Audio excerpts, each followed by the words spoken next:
right, hey guys, if you have your Bibles, hope that you do. Acts chapter 19, we're actually just going to look at one verse there in Acts chapter 19. It's a little bit of a hangover to some extent of our series on Philippians, but it's a story that we talked about, but it's not details that we talked about. And my goal is that within 30 minutes, I'm going to help you understand why your parents do what they do, why your teenager does what they does, why that coworker you don't necessarily like, why do they make the choices and the decisions that they make? And I hope that I can give us a perspective that by the time we go to work or school or wherever we're going tomorrow, we will understand people better, which will cause us to love people better.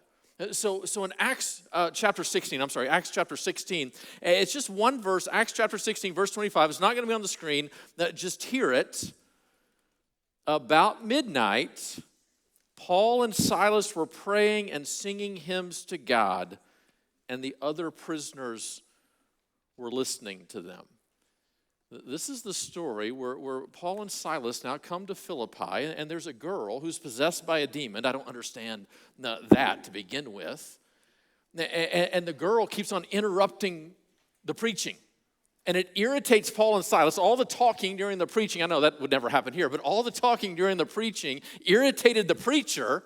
And so not even from necessarily good intentions, Paul cast the demon out of the girl, and it healed her.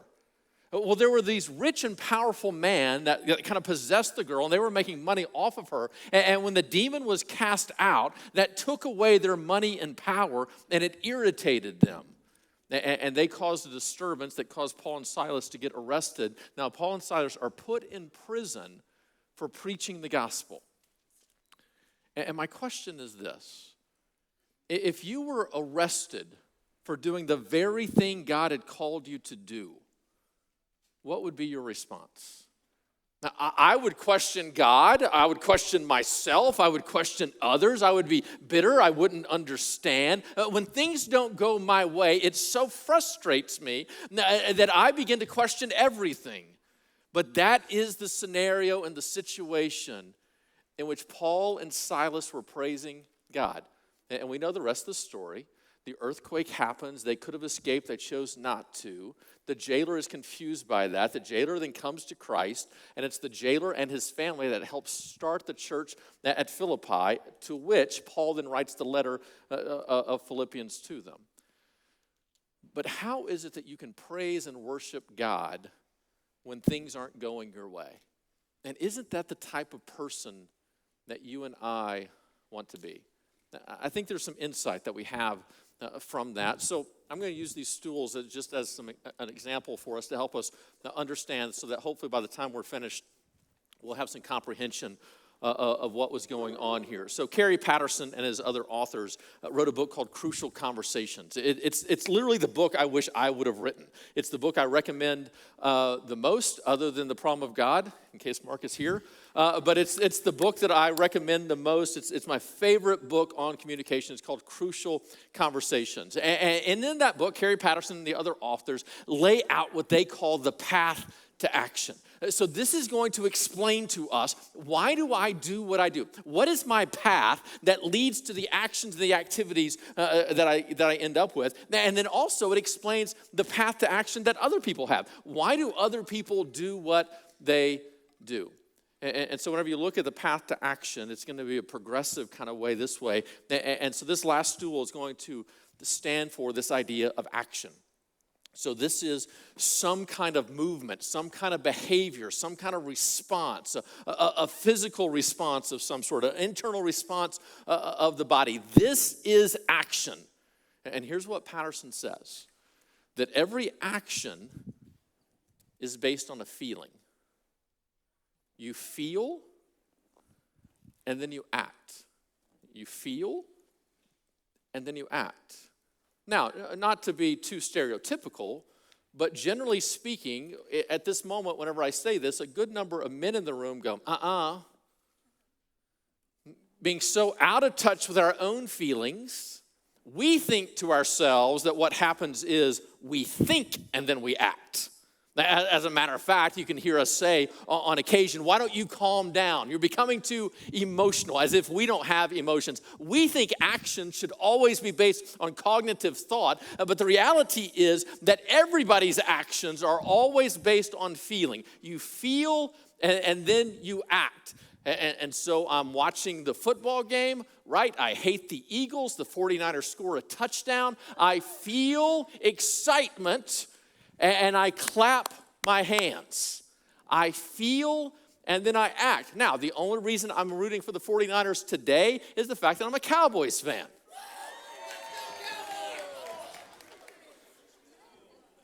You felt and then you acted, right? There wasn't a lot of conscious thought that took place at that moment.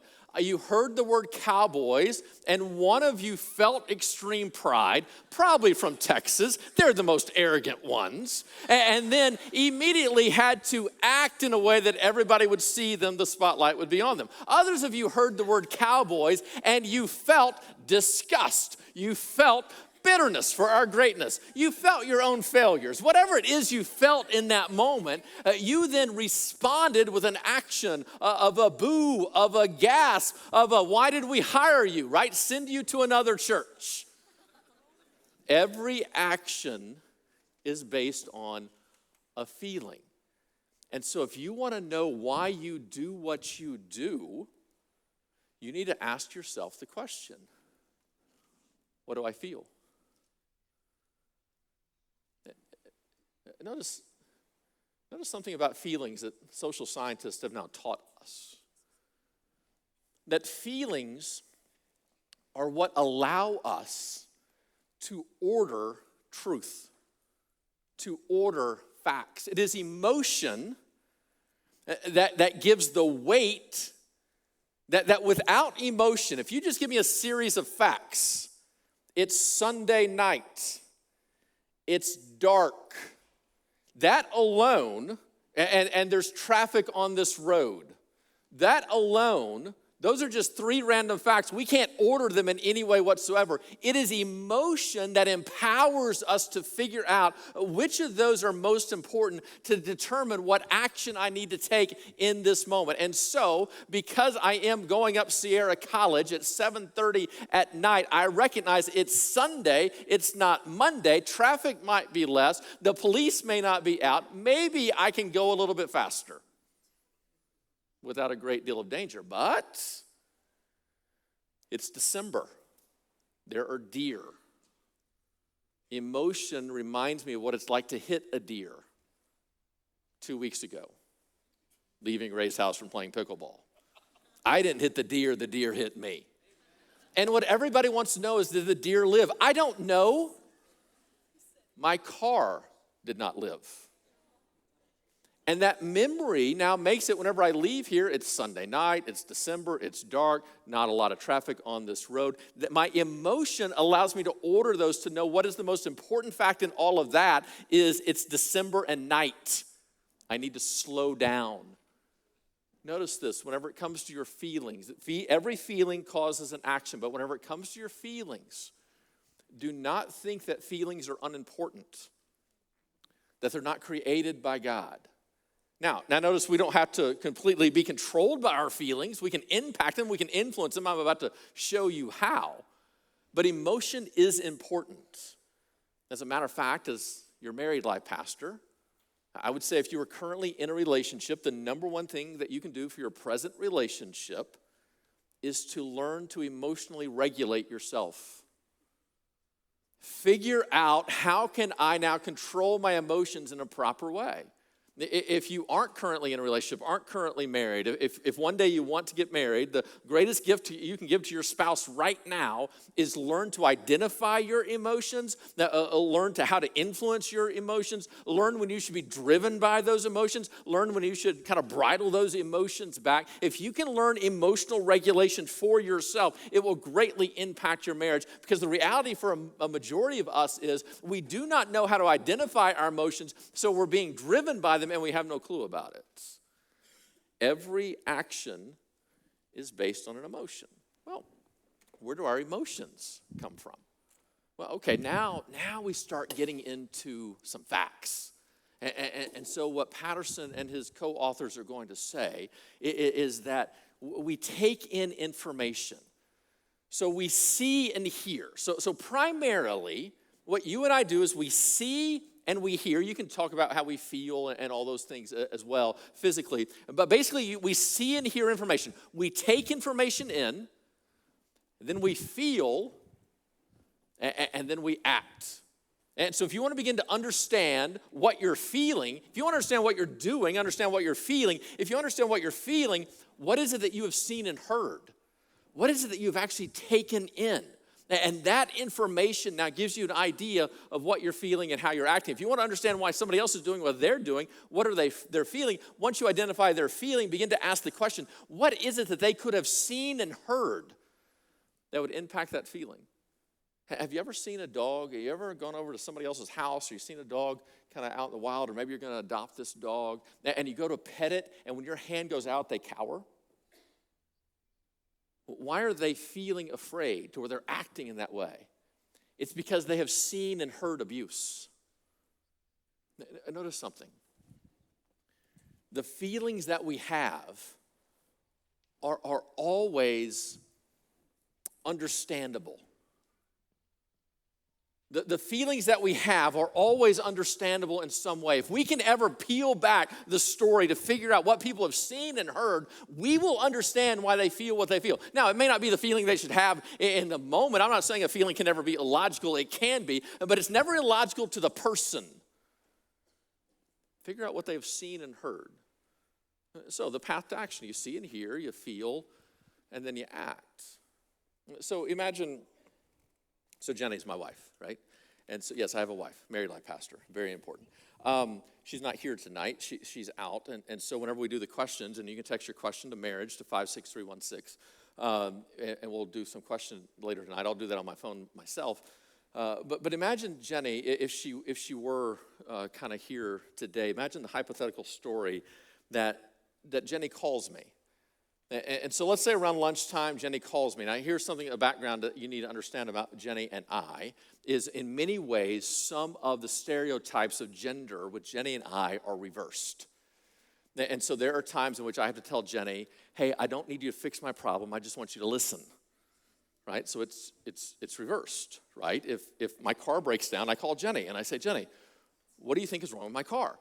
And she will come in and say, hey, here's what I think is going on. So a stereotype whenever it comes to relationship is a lot of times the woman wants to check in and the guy gets too busy to do so. In our relationship, that is reversed.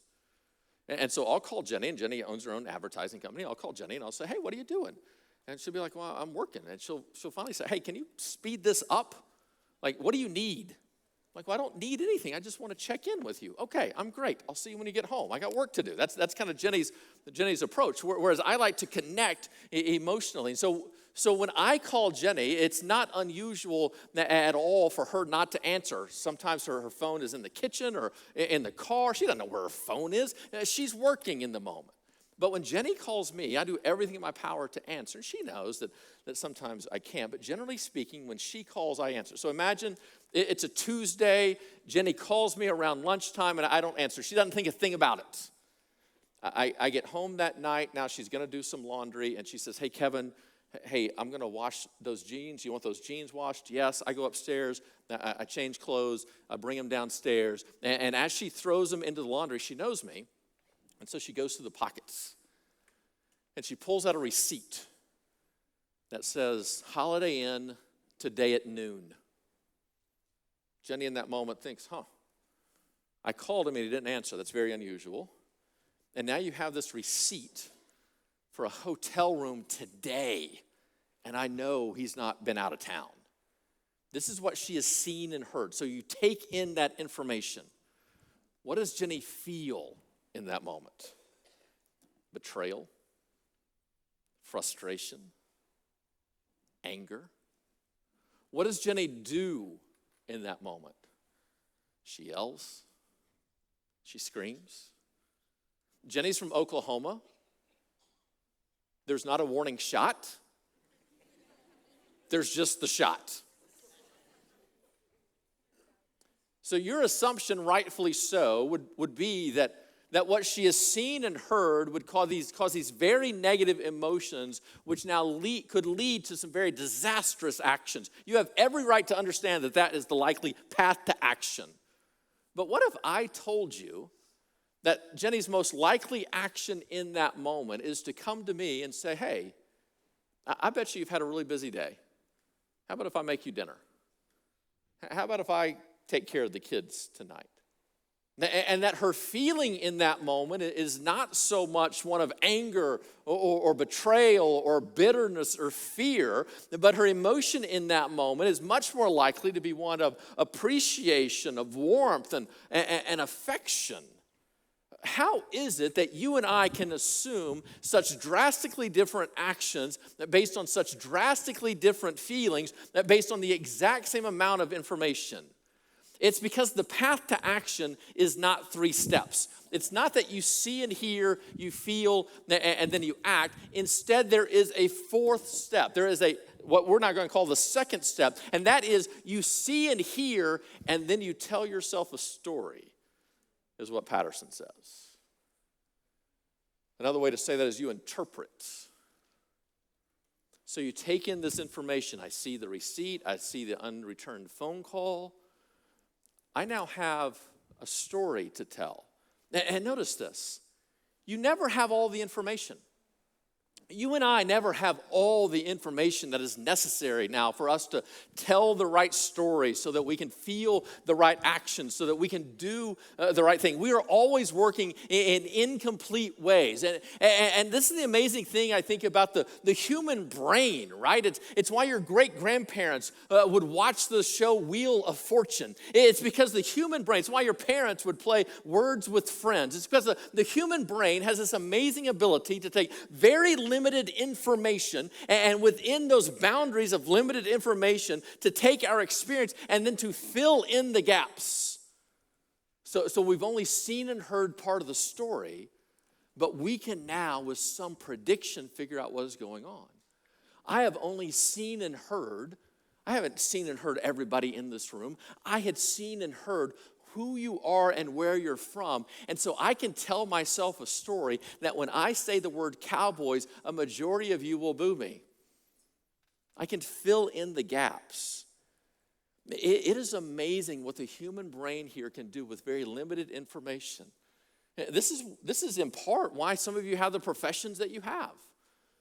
It's because of your training and your background and your experience. You can take very limited information and then, in a right way, properly fill in the rest of the story so that you feel the right thing, so that you act in the right way. This is why you're paid. This is why I can't do your job, right? I go to the doctor, and the doctor always says, "What do you think is wrong with you?" And I think he just does it for his own entertainment. He wants to see what kind of radical diagnosis I can possibly come up with, but he has the ability to take very limited information that I give to him and tell the right story, to feel the right thing, to give me the right prescription. It is amazing what the human brain can do to fill in the rest of the story with a tremendous amount of accuracy, except when we don't. And there's a good number of times that you and I see and hear information, and we interpret that based on our own past experience. We interpret that, but we actually tell ourselves the wrong story. Now notice what happens. When you tell yourself the wrong story, that means you're feeling the wrong feeling. And when you're feeling the wrong feeling, that means now you're doing the wrong action. Where do your actions come from? Well, they come from your feelings. Where do your feelings come from? Well, they come from the facts. No, they don't. They come from your interpretation of the facts. And maybe a majority of the time it's not that big of a deal, but notice on occasion, the difference between telling the right story and the wrong story is the difference between your wife making you a sandwich and her killing you. It's somewhat important to get this right. And so Jenny sees and hears a lack of a phone call received, a hotel receipt that makes no sense. And she tells herself the story. Oh, I bet you Kevin today had somebody come by the office who maybe is in an abusive marriage, and he had to help them get a hotel room. Or maybe there was a fire. Or maybe there was somebody that was sick and family was coming in from out of town.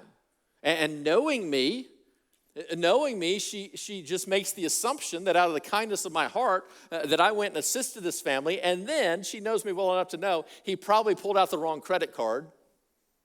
He should have pulled out the church's credit card, but he pulled out his own. And that's why the receipt is here.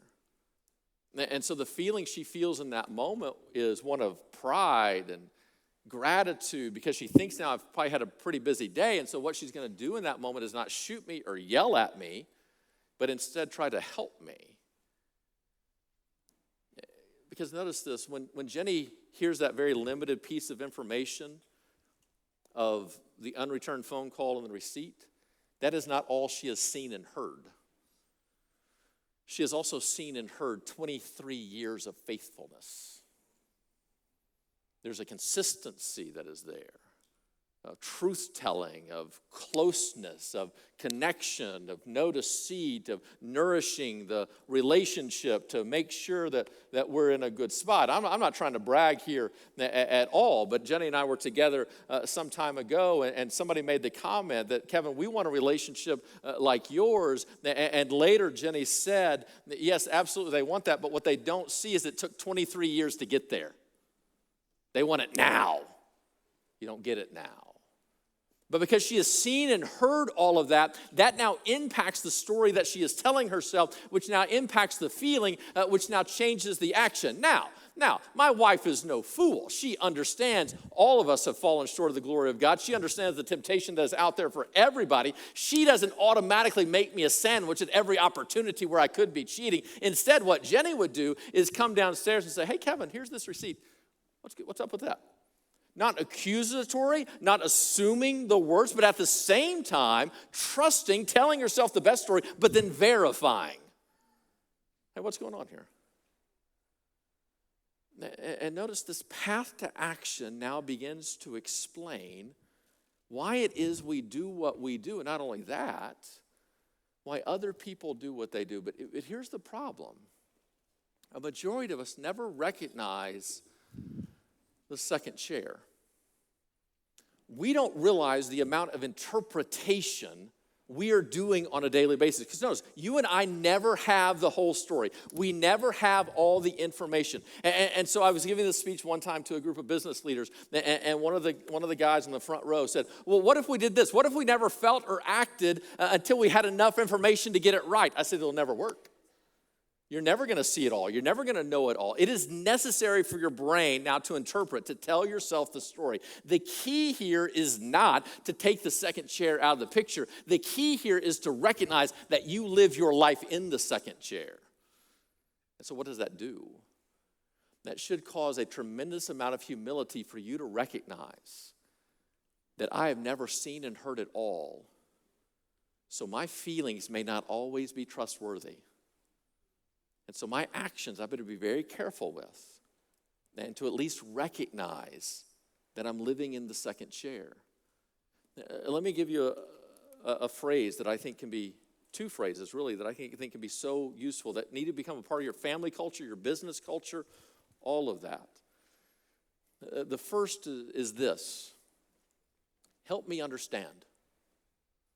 So if you're trying to figure out what somebody else is doing, and you can't understand it fully, you can't draw it all together, what you can do is you can take this path to action and you can work it backwards.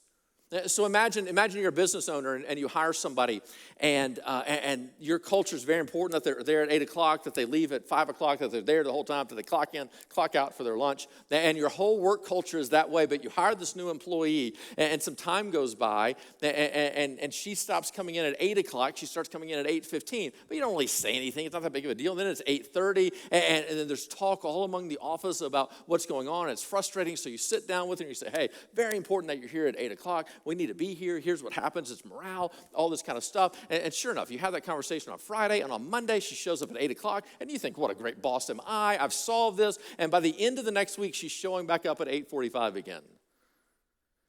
All right, in this moment, what is the story you're telling yourself? So here's in this moment what you have seen and heard. She shows up late. You had a conversation. She showed up on time. Now she's not showing up on time. Okay. So what's the story you're telling yourself? She doesn't care. She doesn't have a good work ethic, right? Kids these days, right? All these kind of things. So what do you feel in this moment? You feel frustrated. You feel taken advantage of. You feel bitter. So what are you going to do now in this moment? You can write her up. You can have the conversation again, or you can fire her. But before you do, what you need to do is you need to show her now the path to action. And so if you sit down, you don't have the same conversation. You don't pull her back in the office again and pull him back in the office again and have the exact same conversation that you had before. Hey, you were showing up late. You need to be on time. It's not that. It's now that the conversation has changed. Now it becomes, hey, you and I talked about this and you fixed it and now it's not fixed. What's going on? Because here's what I've seen and heard. You were on time, you weren't on time, we talked about it, you were on time, now you're not on time. So notice this. So the story I'm telling myself, that needs to become part of your culture. The story I'm telling myself, why is that so important? Because what you're saying in that moment is, hey, here's my interpretation. I may not have it right, but I have to have an interpretation. And so based on what I have seen and heard, here's the story I'm telling myself. Now here's what I feel because of that. Now here's the actions I'm about to take. And so whenever you want to look at your own behavior, your own actions, whenever you want to have a conversation where you're explaining to somebody else why you're doing what you're doing, you need to walk the path to action forward. Tell people what you have seen and heard. Tell them the story that you're telling yourself. Tell them the feelings that you now have, and then explain to them the actions that you're about to take. But before you take your actions, here's what you then say, and here's the second phrase that's so important. Help me understand. Is there anything that you can now show or tell me that would actually change the story I'm telling myself, which will change the feeling I'm feeling, which will now change the actions that I'm about to do? And imagine, I was working with somebody one time, and he had this exact scenario. And so I told him, pull the employee in, have this conversation with them, but don't fire them. Tell them that you're going to fire them. And then say, help me understand, is there anything that I need to know that how I'm getting this story wrong? And he pulled the employee in, and the employee broke and said, yeah, my mom was recently diagnosed with Alzheimer's. And some mornings she's great, and I can come straight to work, but other mornings I have to go by her house. And that's why sometimes I'm on time, sometimes I'm not on time, and sometimes why I'm really late. And he was shocked in that moment, a very caring man. And he said, why didn't you tell me this before? You and I had this whole conversation. You said you were going to be on time. Why didn't you tell me before? And the employee said, well, you know, you fired Sherry for having cancer. And he said, what? She said, yeah, you remember Sherry? You fired her for having cancer. And he goes, no, I didn't. I fired her because she was stealing from the company. But I couldn't tell that. I couldn't say for HR reasons why I fired her. Well, she said you fired her because she had cancer. And so notice, what the disgruntled employee had told everybody else was now something that all those employees had seen and heard. So that when they went to tell themselves a story about the company and the boss, they were actually working off of false information, but they didn't know it. And so they were feeling feelings that felt very justified to themselves. They were taking actions in some way, restraining truth, in some way cutting corners, because they thought they were working for a jerk. And they didn't even understand how wrong they were in their actions, because the story they were telling themselves was wrong, because they had seen and heard some things that actually weren't true. Do you recognize tonight that there are some people that have an opinion of you that is not true? And it's because somebody has told them or shown them something that just isn't the complete story. Do you recognize that there are some opinions that you have of other people that are not true?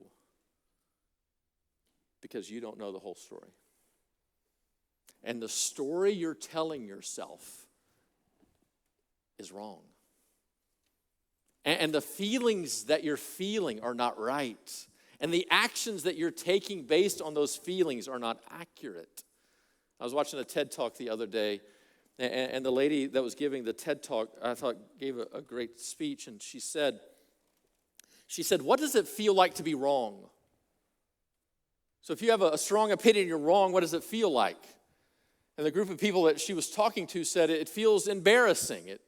It feels shameful. And she goes, no, it doesn't.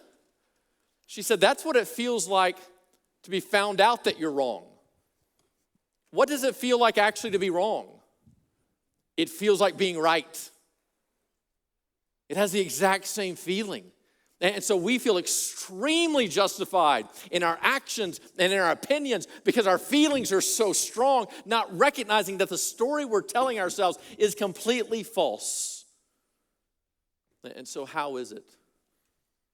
How is it now that Paul and Silas can be worshiping God in prison?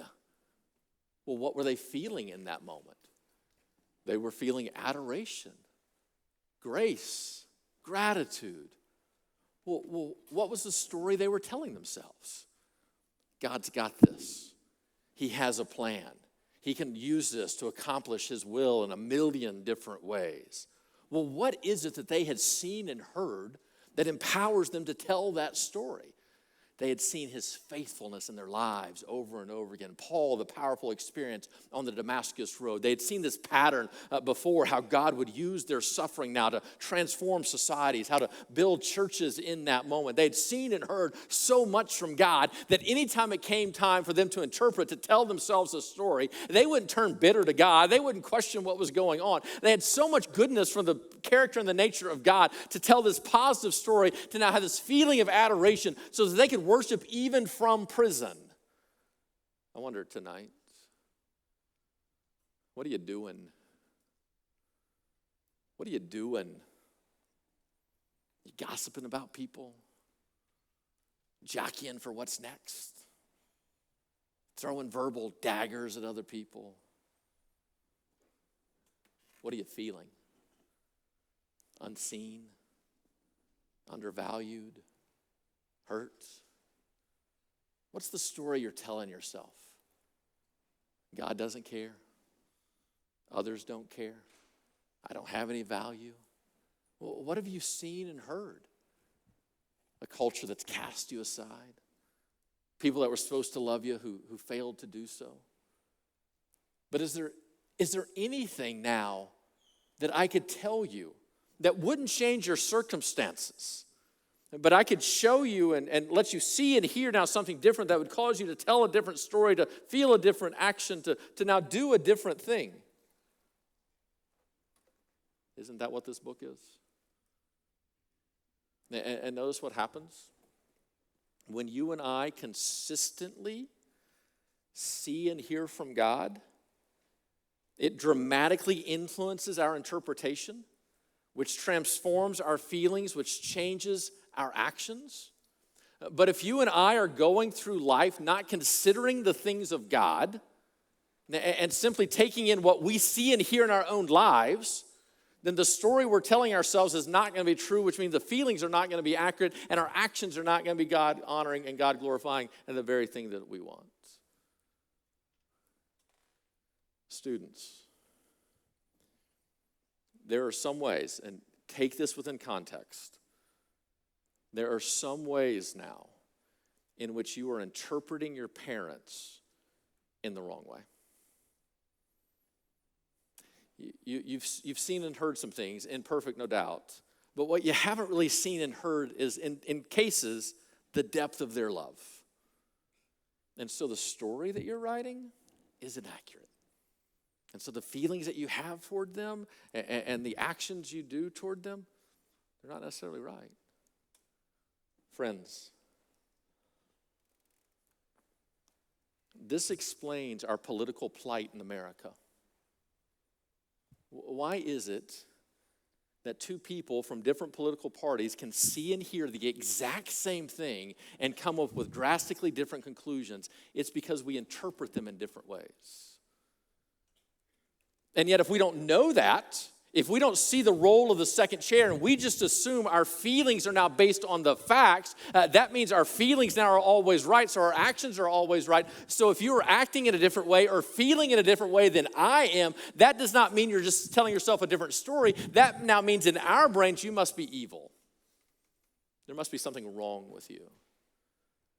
And how would it begin to change your life if you begin to recognize the power and the presence of the second chair? Here's what I want every single person in this room to do. If it's on your phone, great. If you're old enough to be like me and you still use Post-it notes, I would prefer it this way. Take a Post-it note tomorrow at work or at home, your bathroom mirror, and I want you to write, see and hear, tell myself a story, feel, act. And I want you to place it someplace that you are definitely going to see it on a regular basis. And then, as you find yourself acting or feeling in different ways, I want you to begin to think about, am I telling myself the right story? And before you judge people and before you just write people off as evil, I want you to begin to ask them on occasion, hey, help me understand. Here's the story I'm writing. Help me understand, is there anything I'm getting wrong? And then as you're telling your story to other people, I want you to begin to use this phrase. The story I'm telling myself is this. And in so doing, at minimum, what's going to happen in that moment is you're going to show an amount of humanity and humility to at least give them the opportunity to change you. When you and I do not recognize the second chair, it causes us now to elevate our feelings to a place they should not be and assume our actions are always right. But when we recognize that we live in a constant state of interpretation, it allows us to manage our feelings, to actually influence it. Notice this. This is bonus material. Notice this. Your feelings are influenced by the story you tell. So there are times in which if you want to change your feeling, change the story. Well, how do you change the story? You see and hear new things. And so to the person that just texted in, how do we recover from an affair? All right, that's in the interpretation. You've seen and heard it. Now, what do you need to do? Well, you need to deal with it. You need to confess it, no doubt. You need to process it with a counselor. But now here's what needs to happen. If you're the one that cheated, you now need to show them and tell them consistent truth and faithfulness. To allow that to seep in over years to how they now interpret the story. Because for the short term, they're going to interpret everything through your deceit. So you need to show and tell them more truthfulness. And then over time, it'll change their interpretation, which will change their feeling, which will change their action. Another person texted in, how do I deal with people I don't like? I know that's not you, but somebody in this room doesn't like somebody. Here's what you do. Start walking this path to action. Ask yourself the question. All right, you don't like them because they've done something. What is it that they've done? Okay, what feeling could cause that action? Recognize now what their feelings actually are. And then ask yourself, what story could they be writing that would create that feeling? And now begin to see how they're interpreting what's going on. And then ask yourself the question, what is it that they could have seen and heard that would lead to that story? And what will happen is, even if people are doing things that we do not like, feeling things that we do not want them to feel, even if they're telling themselves a story now that is false in every way, we can understand what have they seen and heard to now deal with that. Is there anything I can show them or help them understand now that would change this story in some way? Or is there any way that I'm interpreting this story that just isn't accurate. So there was I'll close with this. I know you're panicked. But back in Arkansas, there was a truck that was stopped at an intersection. And it was morning traffic, and cars were backing up. There was honking, there was fighting, and it had a number on the back. And so the first person called and said, hey, you need to get your truck out of this intersection. It's backing up everybody. And they hung up. And the second person picked up the phone, and they called, and angry. And the third person. And finally, with the fourth person, the secretary said, hey, we don't know what's going on. Could you go check on the driver? And the driver had a heart attack. And the story that everybody was writing is this jerk driver doesn't care about us and is backing up traffic just to make his delivery. What they didn't realize is he was in desperate need. You know what's going on with that person you don't like, generally speaking? They're hurting. And if you can figure out why they're hurting, it may not cause you to like them, but it'll probably give you some empathy toward them. If you want to be the type of Christian that praises God no matter what is going on, you have to have the feeling of gratitude toward God. And the only way that can happen is for you to tell yourself the true story of who God is and what he is doing. And the only way for that to take place is for you to see and hear the character and the nature of God. Let's pray. Most gracious Heavenly Father, I pray that you would give patience to this crowd, allow them to walk out of here with these very simple truths, and find a way to apply it in their own friendships, in their own workplaces, in their school, toward their teachers, toward their coworkers, toward their bosses, toward their pastors. And let the byproduct of that be that we are more filled with your Spirit, living out the fruit of your Spirit, because we're telling ourselves the proper story. It's in Jesus' name that we pray. Amen.